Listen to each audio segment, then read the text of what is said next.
오늘 시편 115편 말씀을 중심으로 하나님의 살아계심이 나타날 때, 하나님의 살아계심이 나타날 때라는 제목으로 함께 말씀을 묵상해 보겠습니다. 여러분, 예수 믿는 사람들도 고난 받죠? 그렇죠? 힘들고 어려울 때 있습니다. 그런데 여러분, 예수를 열심히 믿고 신앙생활 열심히 하던 사람이 고난을 딱 당하면 주위에 믿지 않는 사람들이 뭐라 그러죠? 조롱하죠. 그렇죠? 뭐라고 조롱합니까? 그렇게 백날 예수 믿어봤자 그렇게 나보다 더 힘들 거면 예수 왜 믿냐고. 그렇죠? 그러니까 오늘 시편 기자도 그런 상황이에요. 오늘 2절 보면 어찌하여 문나라가 그들의 하나님이 이제 어디 있느냐 말하게 하리이까. 그러니까 이스라엘 전체가 다 고난에 휩싸이니까 옆에 나라가 조롱하는 거예요. 저 이스라엘 하나님의 백성이라 그러더니 저 웃기고 있네. 아이고, 하나님이 살아계시건 쥐뿔이 살아있어. 하나님 살아있으면 하나님의 백성이 왜 이렇게 힘들고 왜 이렇게 고난받고 왜 이렇게 조롱받아? 그러는 거죠. 자, 그렇게 내 마음에 클릭되면, 내 마음이 그렇게 조롱받으면 내 마음속에 어떤 마음이 올라와요? 어떤 마음이 올라와요? 자, 이 마음이 여러분 성령이 주신 마음일까요? 악한 영이 저와 여러분에게 유혹하기 위해서, 속이기 위해서 준 마음일까요? 자, 하나님이 살아계신 것을 내가 보여주겠다. 내가 반드시 성공해서 이 고난을 뚫고 나가서 저들의 입을 막겠다. 저들의 코를 납작하게 해주겠다. 이게 성령이 주신 감동일까요? 아니면 악한 영이 조롱해서 우리를 이렇게 이런 마음을 가지고 나아가도록 만드는 걸까요? 와, 이게 영적인 수준이 대단하십니다. 이게 영성이에요. 이게 참된 영성이에요. 이게 악한 영의 유혹이고 악한 영의 속임수라는 걸 깨달아 아시는 것이 그게 깊은 영성이에요. 여러분, 예수님 유혹할 때 40일 금식한 예수님한테 돌이 떡 되게 해서 먹으라 했죠. 성전에서 뛰어내려라. 네가 하나님의 아들임을 뭐해라? 증명하라 그랬잖아요. 그러니까 하나님이 살아계심을 뭐하라고 얘기해요? 악한 영은 증명하라 그래요. 여러분, 저와 여러분의 부르심이 하나님이 살아계심을 증명하는 겁니까? 여러분, 저와 여러분의 부르심은요, 하나님의 살아계심을 증명하는 게 아니라 하나님의 살아계심을 증거하는 거예요. 하나님이 살아계심을 증명하는 거 하나님이 전능하시기 때문에 하시는 거예요. 그러면 그 하나님의 일에 우리가 은혜를 경험하고 그 하나님이 하신 일을 뭐 하는 거예요? 증거하는 거예요. 자, 그래서 증거하는 삶은 오직 하나님만 영광 받으시는 삶이에요. 그런데 증명하는 삶은 뭐냐면 하나님이 살아계심을 내가 증명해서 하나님도 영광 받으시고 나도 영광 받고, 이게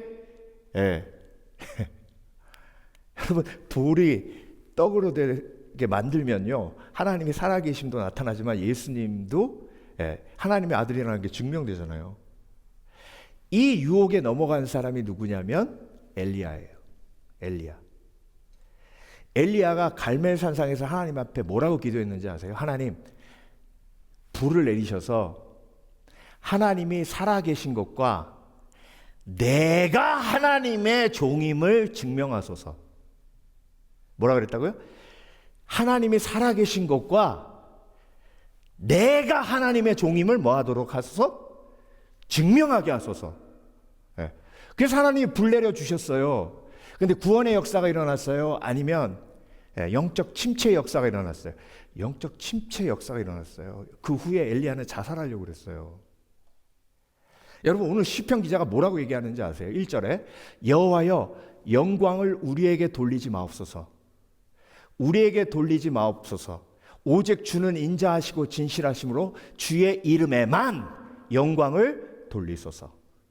아무리 대적이 우리를 조롱하여도 하나님, 우리는 우리의 믿음으로 우리 자신을 증명하지 않겠습니다. 하나님의 살아계심을 증명하지 않겠습니다.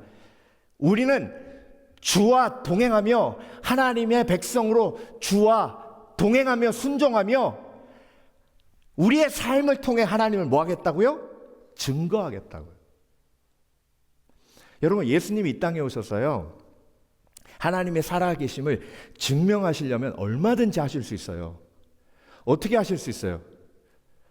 간단해요. 무화과나무 저주해서 죽이는 것처럼 한 명씩 죽이면 돼요. 제일 먼저 누굴 죽여요? 헤롯 죽여요. 누굴 죽여요? 빌라도 죽여요. 누굴 죽여요? 로마 병정들 죽여요. 한 명씩 죽여요. 그러면 그 능력으로 하나님의 살아계심이 증명되잖아요. 그러면 예수님이 이기신 거 아니에요? 그건 하나님의 방법이 아니에요. 악한 영의 방법이지. 예수님은 어떻게 하나님의 살아계심을 증명하신 게 아니라 증거하셨어요. 삶 속에서 살아계신 하나님과 동행하며 그 본을 저와 여러분에게 보여주신 줄 믿습니다. 그래서 예수님께서 뭐라고 하셨어요? 너희가 서로 사랑하면 세상 사람들이 너희가 나의 제자임을 알리라 하셨죠. 그러니까 무엇으로 증거하는 거예요?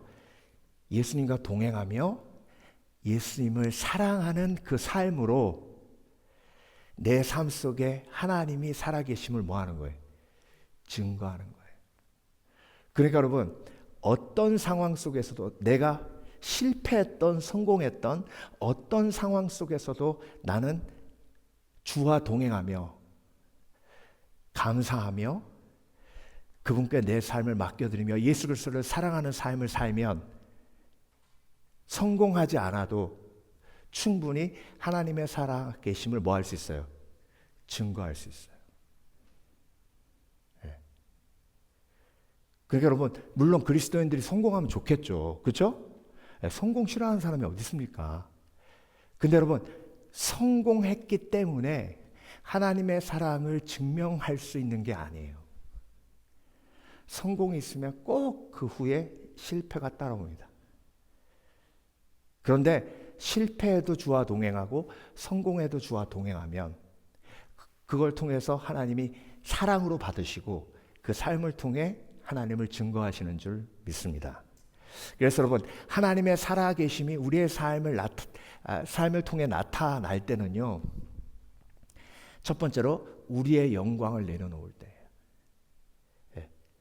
반대로 우리의 영광이 드러날 때는 하나님의 살아계심이 증명되는 것 같지만 오히려 내 영혼에 재앙이 와요. 다시 한번 1절 보겠습니다. 여호와여 영광을 우리에게 돌리지 마옵소서. 우리에게 돌리지 마옵소서. 오직 주는 인자하시고 진실하심으로 주의 이름에만 영광을 돌리소서. 그래서 여러분, 예수님과 동행하는 건 첫 번째 뭐예요? 나를 부인하고. 그래서 여러분, 성경에 나오는 모든 신앙의 영웅들의 비극이 어디서부터 시작되냐면요, 나를 통해 하나님이 영광 받으시고 나도 영광 받고 이럴 때 그 삶이 그냥 곤두박질 쳐요. 그 중에 한 사람이 누구예요? 기드온이에요. 그 중에 한 사람이 누구예요? 엘리야예요. 그 중에 한 사람이 누구예요? 사울이에요. 여러분, 다윗은 단 한 번도 자신의 이름으로 비석을 세운 적이 없습니다. 그런데 사울은 껐덕하면 비석 세워요. 하나님도 영광 받으시고 내 이름도 빛나고. 여러분, 내가 영광 받는다는 건요, 하나님도 하셨고 나도 같이 했어 이거예요. 오늘 시편 114편 우리가 묵상하면서 함께 나눴듯이 다윗이 인구 조사한 걸 하나님이 굉장히 악하게 보셨잖아요. 여러분 인구 조사한 게 왜 그렇게 악한 거예요? 인구 조사하면 안 돼요? 그게 왜 그렇게 악한 걸로 하나님께서 분노하셨냐면 인구조사는 내가 했다예요. 내가 이만큼 나라를 부강하게 만들었다 이거예요. 그러니까 내가 했다가 되면 내가 한다가 되어야 돼요. 그러니까 악한 영이 틈타서 내 영혼에 걱정 근심을 막 쏟아 부어주고 인간적인 그런 말도 안 되는 행동을 하게 만드니까. 그래서 여러분 내 마음속에 내가 했다라는 교만이 들어올 때부터 내 미래는 짐이 돼요. 왜? 내가 젊었을 때는 이렇게 열심히 해서 이렇게 했는데 지금은 그 힘이 있어요, 없어요? 없어요. 그러니까 미래만 생각하면 막 두려움이 막 몰려오는 거예요. 그러니까 젊었을 때 없었던 돈이라도 모아두자 그러면서 계속 집착하는 거예요. 여러분 하나님이 하셨다가 100% 돼야 하나님이 하신다가 100% 되는 거예요. 예. 하나님이 하셨다가 여호와여 영광을 우리에게 돌리지 마옵소서, 우리에게 돌리지 마옵소서, 오직 주는 인자하시고 진실하심으로 주의 이름에만 영광을 돌리소서. 예. 여러분 그래서 하나님이 저와 여러분을 보호하시기 위해서 인구조사하지 말라고 하시는 거예요. 예. 인구조사가 뭐예요? 예. 내가 그래도 미국에 와가지고 열심히 일해가지고 그래도 뿌듯해 이거 하지 말라는 거예요.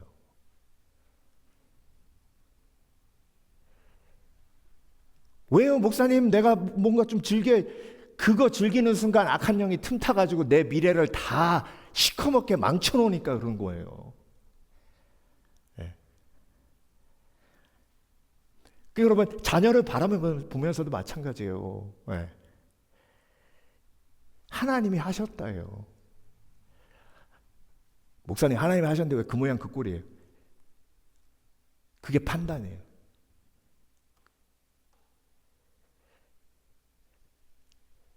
잘된 걸 누리는 것도 교만이지만 그렇지 않은 걸 판단하고 정죄하는 것도 교만이에요. 그러니까 하나님이 하신 거예요. 그러니까 앞으로도 하나님 하시는 거예요. 예. 그러니까 여러분 인구조사가 꼭 많은 인구조사가 아니에요. 적은 인구조사도 그것도 교만이에요. 예. 적은 인구조사에는 내 인생 요모용꼴 하나님 믿고 살았는데 요모용꼴 이것도 하나님 기뻐하시는 거 아니에요. 그러니까 여러분 하나님이 하셨다요. 그래서 하나님만 영광 받으시는 거예요. 내가 그 상황 속에서 주와 동행하며 여기까지 온 것만도 하나님이 충분히 영광 받으실 이유가 되는 줄 믿습니다. 예. 자, 여러분 사사기 7장 2절을 보면요. 이스라엘이 나를 거스려 자긍하기를 내 손이 나를 구원하였다 할까 함이니라. 이게 무슨 얘기냐면요. 기드온의 300용사만 남기신 이유예요. 하나님이. 내가 했다 못하게 하시려고 300용사만 남기신 거예요. 하나님이 하셨다 하시려고 300용사만 남기신 거예요. 이건 누굴 위한 거예요? 기드온을 위한 거예요. 이스라엘을 위한 거예요. 300용사만 남기고 그렇게 놀라운 기적을 일으키셨음에도 불구하고 결국 기드온은 교만해져가지고 애봇 만들고 자손이 아주 난장판이 됩니다. 예. 그러니까 하나님이 저와 여러분을 보호하시기 위해서 하나님의 영광을 100%로 저와 여러분 마음속에 심어주시는 거예요. 자, 사도행전 14장에 루스드라가 나오는데요. 여러분 루스드라에 처음 바울하고 바나바가 갔을 때 날 때부터 병자를 고쳤거든요. 그러니까 그 루스드라에 있는 사람들이 난리 났어요. 어떻게 난리 났냐면 와 소스와 헤메다. 소스가 뭐냐면 제우스고 헤메가 헤르메스예요. 전설에 제우스하고 헤르메스가 돌아다니면서 인간의 삶을 돌아보고 병자를 고치고 그리고 축복된 사람들을 찾는다 이런 전설이 있었어요. 그래서 사도 바울과 바나바를 소스와 헤매러 간 거예요. 자, 여러분, 이게 찬스예요. 왜? 하나님께서 병자를 고치게 기적을 일으키셨고, 하나님께서 영광 받으시고, 그리고 주의 종들도 영광 받게 하신 거예요. 네. 와, 신이다. 요즘 막 무슨 뭐 사람 앞에 신 붙이잖아요. 네. 그것처럼 막 신이다. 와, 놀랍다. 그랬을 때, 무릎 꿇어, 무릎 꿇어. 살아계신 하나님의 능력이 너에게 임할지어다. 네. 이렇게 하고 복음 전하면 얼마나 좋아요. 아니라고 우리는 신이 아니라고, 제우스도 아니고, 헤매도 아니라고. 사도 바울하고요, 바나바하고 난리.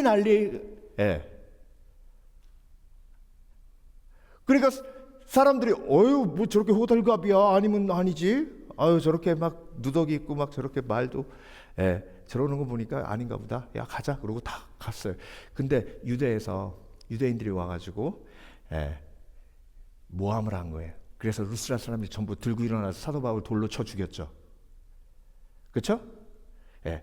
죽지는 않았어요. 맞고 죽은 줄 알고 루스라 성 밖으로 내보냈죠.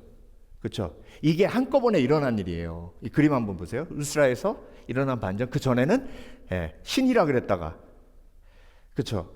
그 다음에 돌로 던져가지고 사도 바울 다 죽여가지고 성 밖으로 어떻게 했어요? 집어 던졌어요. 자, 여러분, 모든 영광 하나님께 돌렸어요. 내가 영광을 취하지 않았어요. 그런데 돌 맞아 죽을 뻔했어요. 이게 복이냐고. 이게 하나님의 살아계심을 증명하는 과정이에요. 우리는 이런 거 원치 않잖아요. 그러니까 사람들이 막 헤매고 쏠쏠하 그러면 오케이. 데리고 와. 내가 기도만 하면 나. 내가 저 집회 가가지고 몇 명 고치고, 이 집회 가서 몇 명 고치고, 치유받을지어다. 그러는 거예요. 여러분, 우리가 이게 분별이 있어야 돼요. 결국 돌 맞고 죽을 뻔했는데 제자들이 와가지고 사도 바울을 다시 일으켜요. 근데 어떻게 됐어요? 사도 바울이 다시 루스드라로 들어가요. 근데 여러분, 그 이후에 어떤 일이 벌어졌어요? 루스드라에 교회가 생기고, 무엇보다 여러분, 초대교회에 가장 엄청난 축복을 가져다 준 사건이 루스드라에 나타납니다. 그게 뭐냐면 디모데가 루스드라 출신이에요. 여러분, 디모데는요, 정말 신약 성경에 너무나도 중요한 인물 중에 한 사람입니다.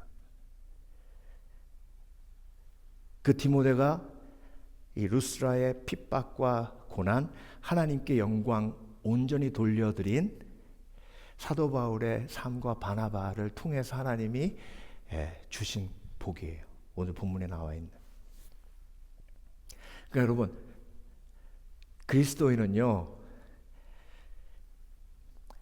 증명하고 성공해서 하나님을 증명하는 게 아니라 주와 동행하고 핍박과 환난 중에서도 온전히 하나님 앞에 감사하며 주와 동행할 때 하나님께서 하나님의 뜻대로 십자가의 능력으로 하나님의 살아계심을 증거하는 복을 우리 가운데 허락해 주시는 줄 믿습니다.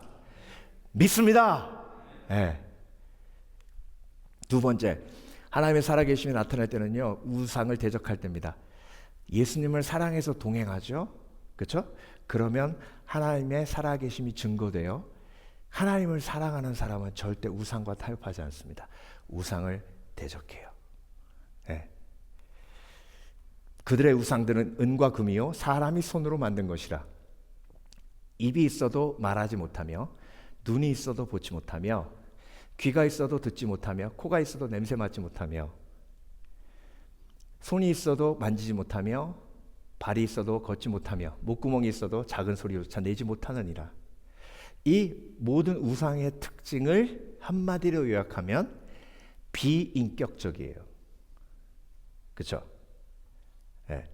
그런데 반대로 우리 살아계신 하나님은 인격적이세요. 인격적이란 건 뭐예요? 교제가 가능해요. 내가 불평하면 그 불평에 대한 응답을 주세요. 내가 섭섭하면 그 섭섭함에 대한 응답을 주세요. 내가 외로우면 내 외로움에 대한 응답을 주세요. 내가 실망되고 낙심되면 그 실망되고 낙심됨에 대한 응답을 주세요. 여러분, 이것이 하나님을 사랑하는 믿음의 사람들이 우상과 다르게 체험하고 경험하는 놀라운 복인 줄 믿습니다. 그래서 이게 하나님을 누리는 거예요. 예. 여러분, 하나님을 누린다는 건 하나님과 인격적인 교제를 누린다는 것입니다. 그래서 하나님이 싫어하신 것을 알고 싫어하시는 것을 안 하는 게 하나님을 사랑하는 거잖아요. 예. 그러니까 하나님의 그 마음을 내가 인격적인 교제를 통해서 동행하며 깨달아 알 때 하나님의 살아계심이 나를 통해 드러나는 거예요. 예. 여러분, 다니엘서에 사드락과 메삭과 아벳노고가 있죠. 예, 금신상 만들어 놓고 풀무불 만들어 놓고 너 여기다 절 안 하면 저 풀무불에 던지리라. 예. 그런데 사드락과 메삭과 아벳노고가 어떻게 고백합니까? 하나님께서, 살아계신 하나님께서 우리를 지켜주실 것이다. 그리고 저 풀무불에 들어가서 우리가 타서 죽을지라도 그리 아니하실지라도 우리는 우상 앞에 경배할 수 없다. 예. 여러분, 이건 율법이 아니에요. 하나님을 사랑해서, 그렇죠? 하나님을 사랑해서. 초대교회 순교자 더스틴이 화형당하면서 죽으면서 끝까지 예수님을 부인하라고 요구받습니다. 그때 순교자 더스틴이 뭐라고 그랬냐면, 지금까지 내 인생을 살면서 예수 그리스도와 동행하며 예수님은 단 한 번도 나를 버리시거나 실망시키신 적이 없으신데 어떻게 내가 이 순간 그 사랑하는 예수님을 부인하고 그분께 실망을 안겨드릴 수 있는가? 나는 차라리 죽음을 택하겠다. 네. 여러분, 이게요, 이게 사랑이죠. 그렇죠? 사랑. 네. 여러분, 예수님 사랑하십니까? 네.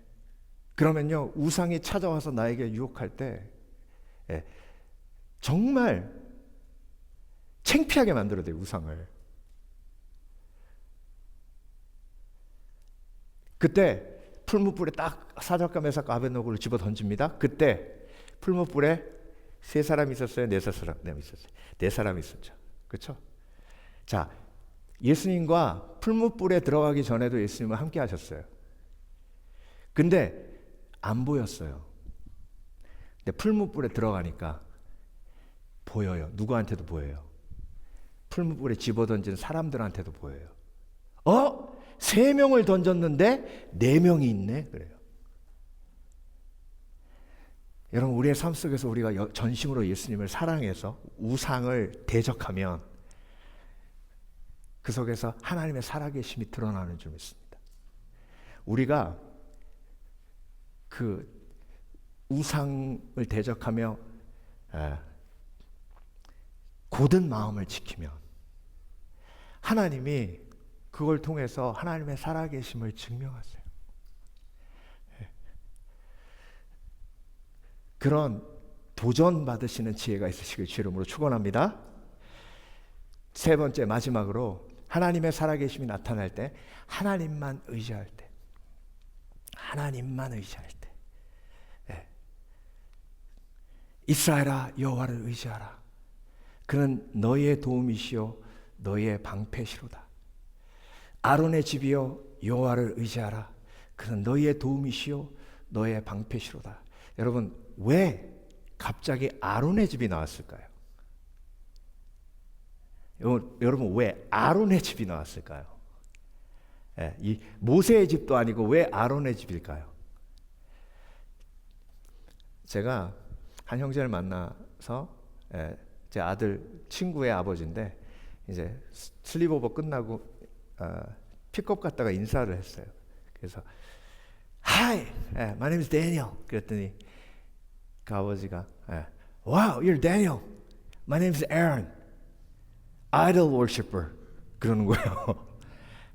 나는 데니엘이라 그랬더니 믿음을 지키는 사람이고 자기는 아론인데 아이돌 워시퍼, 그 금송아지 만들어가지고 우상 숭배한 아론이라는 거예요. 그러면서 sorry 그러는 거예요. 근데 여러분 왜? 그쵸? 아론이요 모세와 함께 출애굽을 이끈 위대한 하나님의 사람이에요. 근데 인간은요 자기가 아론임에도 불구하고 아론의 허물만 본다고요. 그러니까 왜 아론의 집이에요? 하나님은요 우리가 보세요. 하나님을 의지한다는 건요 우리가 하나님의 손을 잡으려고 노력하는 게 아니라 하나님이 우리 손을 잡고 계심을 내가 인식하고 하나님이 손을 잡으실 때 하나님의 손을 함께 잡는 게 이게 하나님을 의지하는 거예요.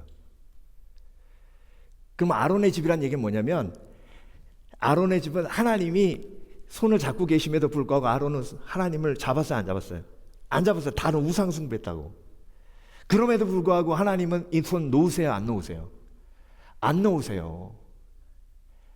그러니까 이걸 깨닫고 여호와를 의지하라란 말씀이에요. 그러니까 여러분 하나님을 의지한다는 건 멀리 있는 하나님의 손을 내가 노력해서 잡으려고 하는 게 아니라고요. 자, 이 그림 한번 보세요. 하나님을 의지한다는 거 율법주의적 이해는요. 보세요. 하나님의 손이 저 멀리 있어요. 그렇죠? 그래서 막 짐을 메고 노력, 의무, 선행, 율법 준수, 내 의로 막 가가지고 하나님을 의지해야 돼. 하나님만 의지해야 돼. 막 그러면서 막 죽으라고 올라가는 거예요.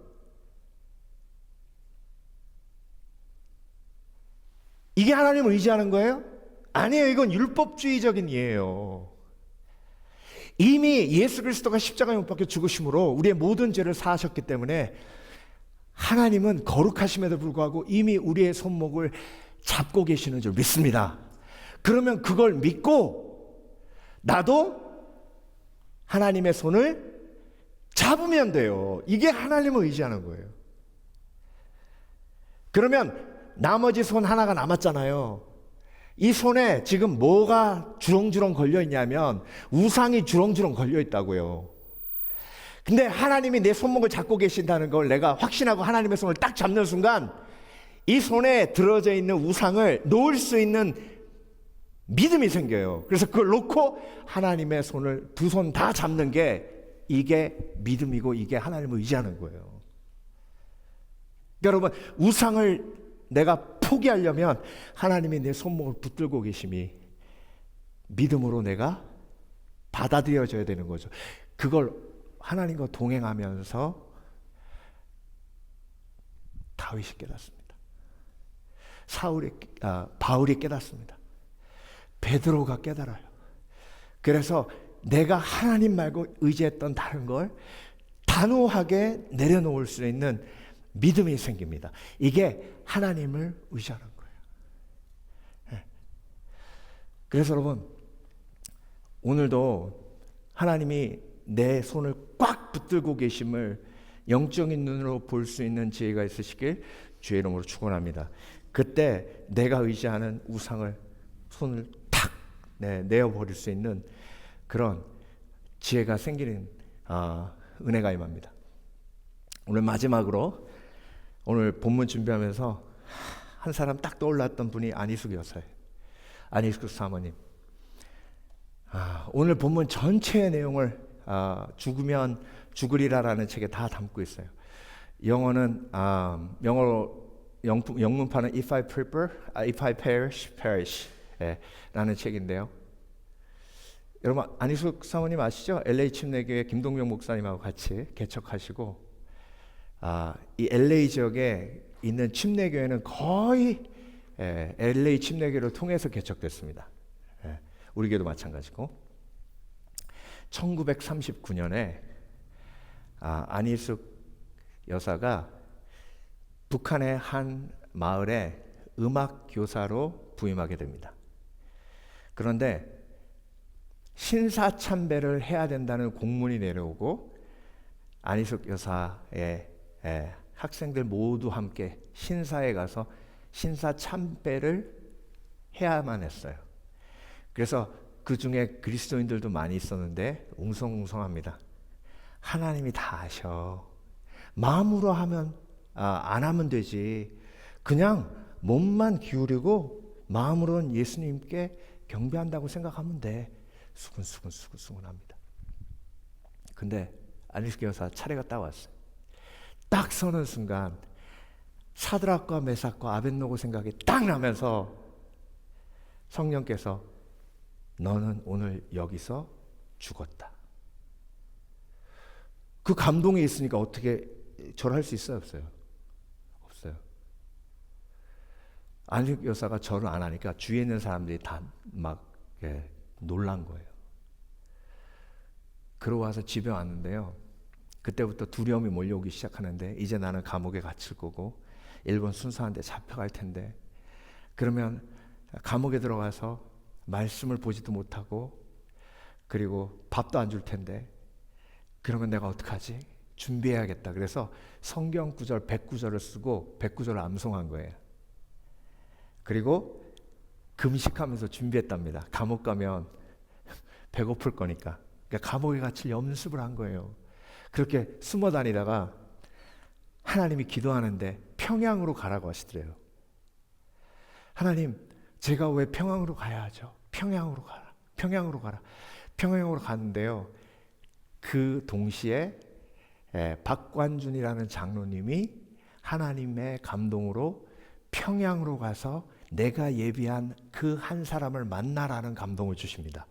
그래서 그 박관준 장로님도 고향을 떠나 평양으로 와요.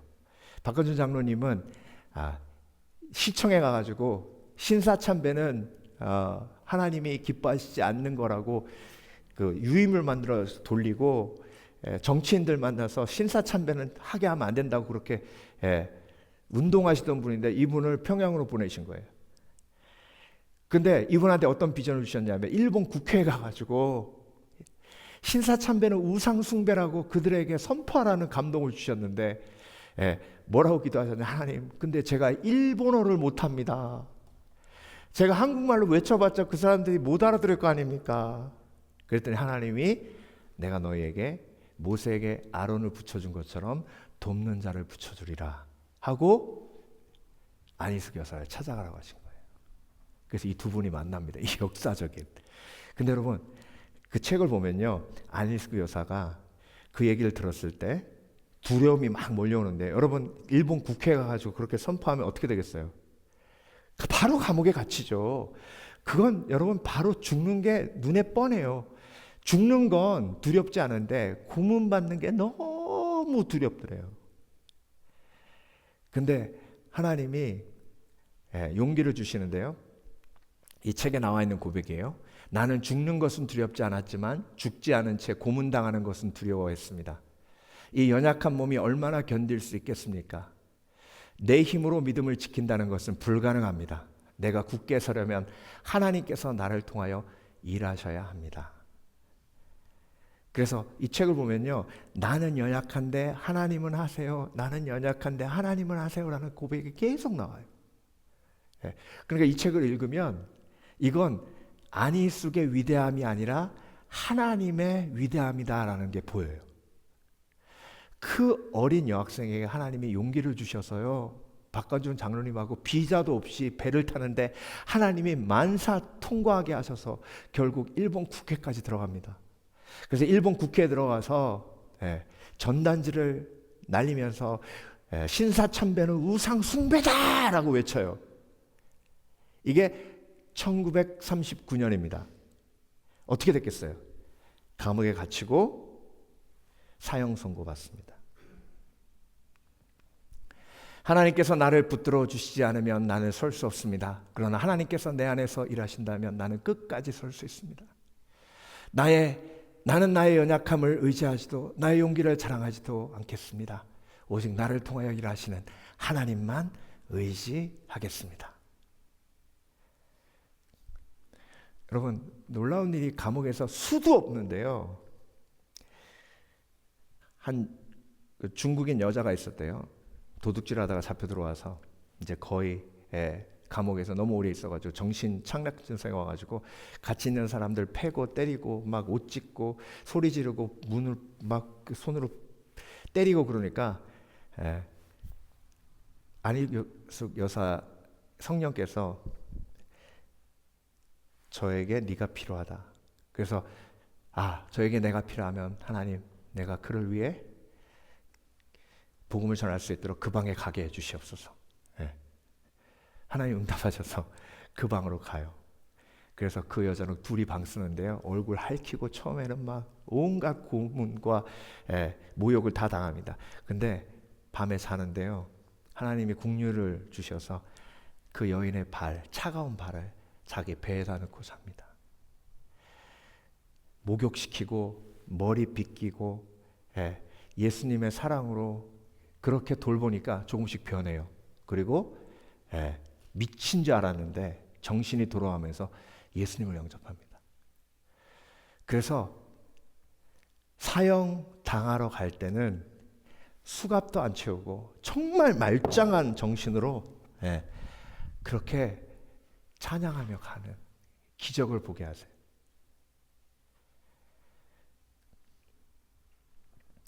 근데 여러분, 안희숙 여사가 한 간수가 와가지고 귓속말로 그러더랍니다. 한 달 있다가 사형이 집행될 거라고. 1945년 8월 18일 날 네가 사형 집행을 당할 거라고. 하나님, 이제 제가 이 세상에서 생을 마감하고 주님을 만날 그날이 가까우게 하심을 감사드립니다. 이제 제 생을 이렇게 영광스럽게 마무리하겠습니다 하고 그렇게 기도하며 마지막을 준비하는데 1945년 8월 15일 날 사형 집행 3일 전에 광복이 됩니다. 그래서 풀려나요. 이 이야기를 전부 간증으로 적으니 우리나라에서만 읽기가 아깝다고 영어로 번역해 줘가지고 그 번역본이 미국에서 돌기 시작하고요. 그걸 읽은 후원자들이 이 에스더는 미국으로 데리고 와서 공부시켜야 된다 그래서 사우스 웨스턴으로 데리고 와서 유학을 시키고 거기서 김동명 목사님을 만나서 LA로 와서 LA 침례교회를 개척한 겁니다. 여러분, 하나님의 살아계심이 나타나는 건요, 우리가 성공해서 우리의 능력을 나타내 하나님의 영광도 드러나고 나의 영광도 드러날 때가 아니에요. 오직 하나님만 내 삶을 통해서 영광 받으실 때, 내가 하나님을 사랑해서 내 모든 것을 부인하고 십자가 지고 예수님을 쫓는다는 결단이 있을 때, 그때 하나님께서 우리의 삶을 통해서 하나님의 살아계심을 증거케 하시는 은혜를 허락해 주시는 것입니다. 그리고 우상을 대적하는 마음도 하나님을 사랑하는 마음이에요. 하나님만 의지하는 마음도 하나님을 사랑하는 마음이에요. 그래서 예수님께서 저와 여러분에게 가르쳐 주신 것처럼 너희가 서로 사랑할 때, 서로 사랑한다는 건 뭐예요? 이웃을 사랑함이 하나님을 사랑함이잖아요. 그러니까 저와 여러분이 오늘도 하나님의 부르심조차 내 주위에 있는 영혼을 진정으로 사랑하며 예수님과 동행할 때 하나님께서는 나를 하나님이 살아계심을 증거하는 온전한 예수 그리스도의 제자로 사용하시는 줄 믿습니다. 오늘도 그 놀라운 영적 진리를 발견해 하나님 앞에 온전히 영광 돌리시는 복된 그리스도인 되시길 주의 이름으로 축원합니다. 축원합니다. 기도하겠습니다.